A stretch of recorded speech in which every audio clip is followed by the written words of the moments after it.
ఇంతకీ మీ 26 క్వశ్చన్స్ ఏంటి గురుగారు?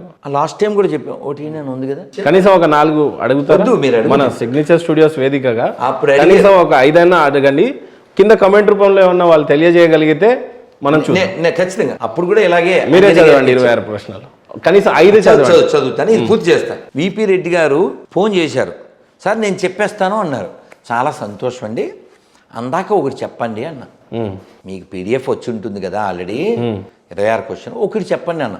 నో నో నో నో అన్నీ చెప్పేస్తాను ఒకేసారి అన్నారు. సార్ టెస్ట్ డ్రైవ్ అనుకోండి, ఒకటి చెప్పండి అన్న. నో నో అన్నారు.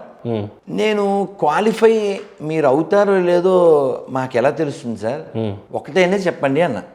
వాయిస్ మెసేజ్ కూడా పెట్టాను. ఎవరు qualified to SIT with me అని కూడా కొన్ని కండిషన్స్ ఉన్నాయి, మీకు పంపిస్తాను సార్ అన్నాను. తర్వాత ఆయన వాట్సాప్ చూడలేదు, రెస్పాండ్ అవ్వలేదు. చాలామంది అడిగారు, వాళ్ళందరికీ చెప్పాను.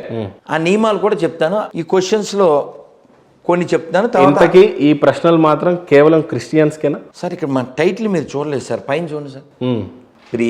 ప్రియా ఎడారి మతస్థులారా నన్ను మతం మార్చండి. ఎవరైనా కావచ్చు,